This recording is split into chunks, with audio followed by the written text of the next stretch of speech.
বিচারক বলেছে যেহেতু তার বিরুদ্ধে কোনো অভিযোগ নাই, বাদীর কোনো অভিযোগ নাই, সেই সূত্র মতে তাকে ব্যক্তিগত খালাস প্রদান করা হয়েছে। আজকে বাংলাদেশ আওয়ামী লীগের সাংগঠনিক সম্পাদক BM মোজাম্মেল হক যে মামলা থেকে খালাস পেয়েছেন, এই মামলার বাদী খলিলুর রহমান একটি চাঁদাবাজির মামলা করেছিল।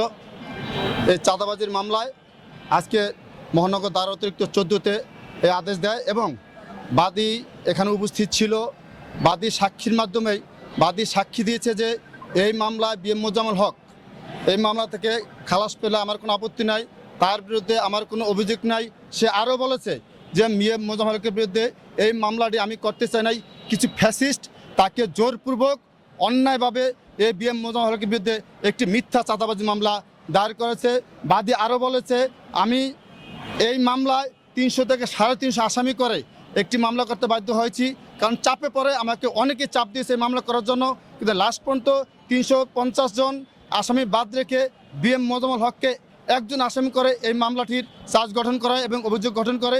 সেই সূত্র মতে আজকে বিজ্ঞ আদালত গত 1 তারিখে বিজ্ঞ আদালতে বাদী সাক্ষী গ্রহণ করে সাক্ষী নেয় এবং সাক্ষীর মাধ্যমে সে বলেছে যে এই মামলা আমি আবার রিপিট করতেছি, এই মামলা আমি করতে চাই নাই। কিছু কুচক্রী মহল তার মান সম্মান ক্ষুণ্ণ করার জন্য, তাকে হেয় পূর্ণ করার জন্য এই মামলা আমি করতে বাধ্য হয়েছি।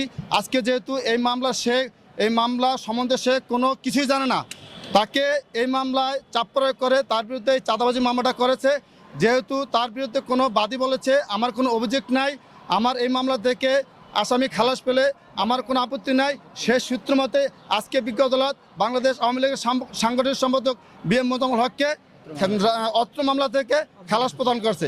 আজকে যেখানে আমার বিজ্ঞ বন্ধুরা এখানে লান্নেট আছেন, এদেরকে BM মোজাম্মেল হকের পক্ষ থেকে আন্তরিক শুভেচ্ছা জানাচ্ছি এবং বাংলাদেশ আওয়ামী লীগের সভানেত্রী শেখ হাসিনার পক্ষ থেকে এদেরকে শুভেচ্ছা অভিনন্দন জানাচ্ছি। সকলকে ধন্যবাদ।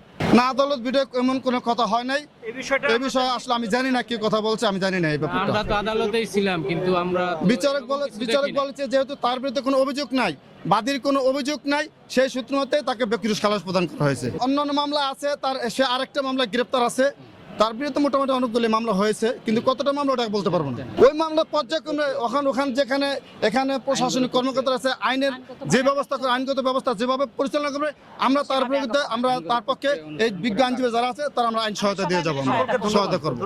ধন্যবাদ আপনাদের। দেশে দেশে সবার সাথে দ্য নিউজ।